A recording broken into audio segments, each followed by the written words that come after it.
What is one sexual lesson you've learned that everyone should learn sooner rather than later? Clean your ass. You can also do this without having sex. Pee after. For the love of God, please. Having a UT feels like peeing burning lava that is uncontrollable, and one of the most painful things I've ever experienced in my life. Condoms are cheaper than diapers. Damn. I've been using diapers this entire time. I feel like an idiot.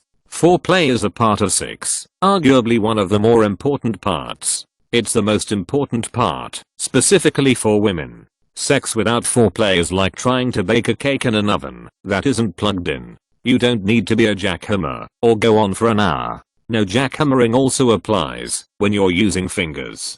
My first boyfriend as a teenager used my crotch as a punching bag. Don't raw dog strippers from Trenton, New Jersey. Why on God's green earth would you go to Trenton in the first place? Shit way before. Be hygienic. Wear protection.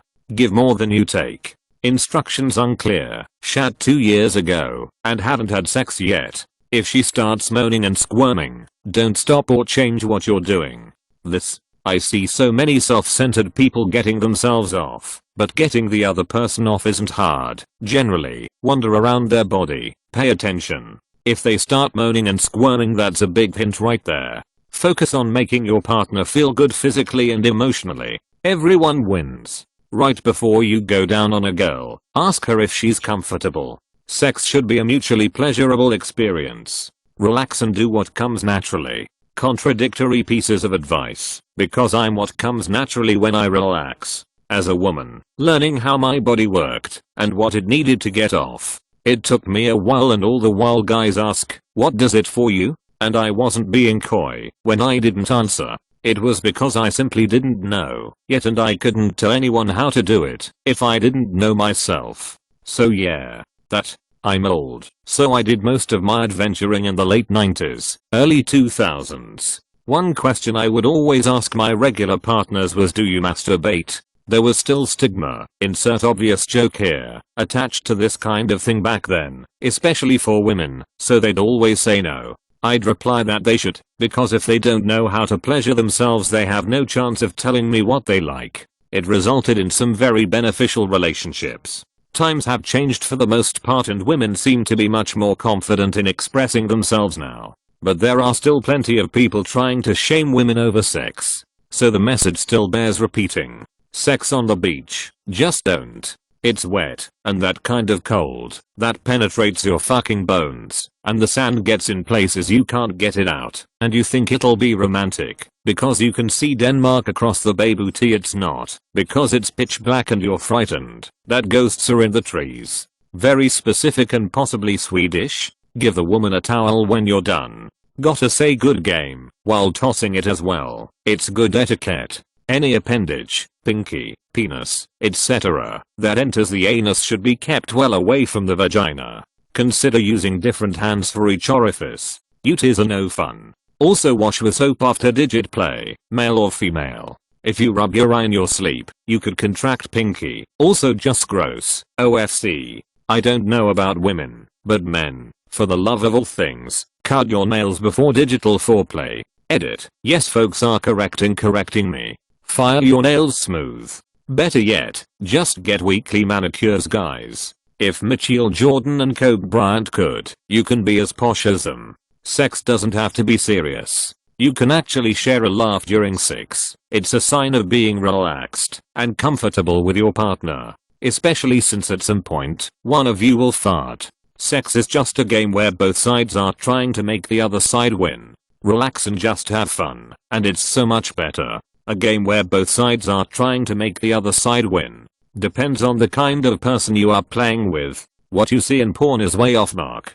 Porn relates to sex as Fast and Furious relates to driving. For really good sex, foreplay starts before the bedroom and communication is key. Where does it start before the bedroom? The foyer? The sidewalk outside my house? Also, I have a cell phone. I can be reached at any time. When it comes to consent, it's better to ask a stupid question than to overlook an important one. You like cheese? I got some cheese. A lot of foreplay and making sure everyone is comfortable. If you think something could be wrong, stop. Communicate during sex and tell your partner what you like and don't like. Also, if you come and your partner didn't, try to make them come as well, and don't just stop. Everyone. How many? The golden rule. Do unto others as you would have done to you. The sex golden rule. Do unto others as they want done to them. Girl, I'm gonna suck your dick so good. Sex in the pool sounds nice, but water is not a lubricant. We have greatly enjoyed sex in water, however hot tubs are out of the question. If you've been chopping chilies, wash your hands well before you touch anyone's genitals. This sounds like the voice of experience. Sex is a conversation, not a race, not a competition, not a menu of things you have a right to. The entire event is supposed to be enjoyable for both/all of you.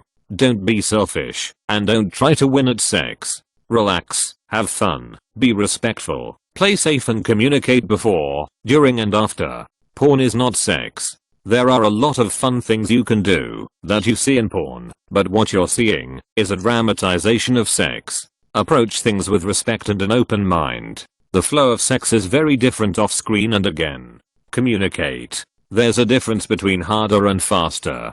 On a personal level, discipline your mind to understand that sex is a different state of being. There are things you crave and do during sex that you would never do anywhere else. Strong people sometimes like to become weak and vice versa. Respectable people can become depraved. Civilized people can become animals, etc. It's a different world.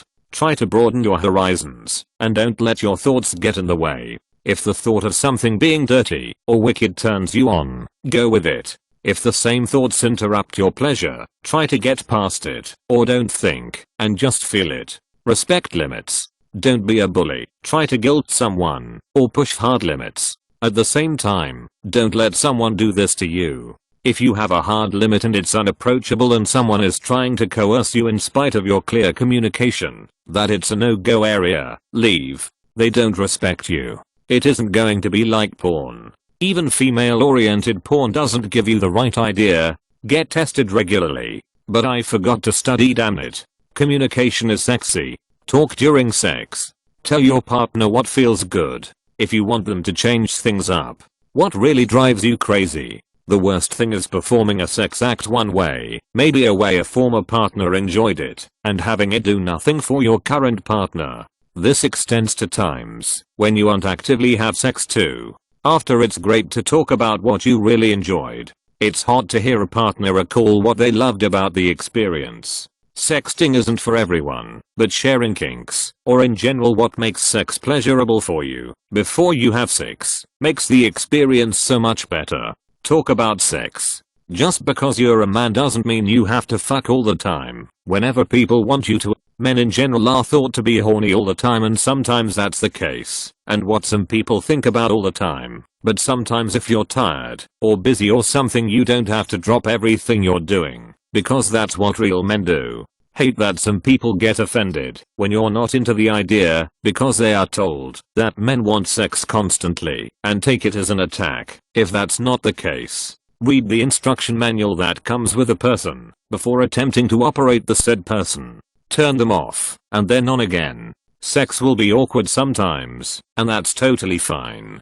Don't let it stop you from enjoying yourself. The biggest lesson I've learned over the years is that sex is gross, and you have to embrace that. There's a lot of bodily fluids everywhere, and a squeamish heart doesn't like sex, so don't be squeamish. It's just fluid and human leather. It'll wash off your skin and sheets can be changed and washed. I can't speak for women, but dudes, if you want a truly gratifying sexual experience, foreplay is key. Her pleasure is the key to yours. Go down on her, play with her, look at her, learn her body, and make her finish first, because it will reward you with better sexual gratification than just diving in dick first. She matters too, and chances are she's been with people who just wanted their pleasure and left her high and dry, sometimes literally. Don't be that dude. She's usually willing to do more, in my experience, if you are. One last piece of advice, especially for men that are insecure in their ability to perform. Toys are your friend, not your enemy. Just because she has the Clit Destroyer 9500 with the 6.9 update doesn't mean that you are inadequate. Use that shit with her if she's cool with it, and see the slip and slide it generates. Sex is supposed to fun and enjoyable, so stop complicating it. If you two are exclusive, what's the harm? What would you rather her tell her friends, because she will tell her friends, that you only do missionary, or that you had her hit climax so hard she thought she'd go into a coma? Choose wisely.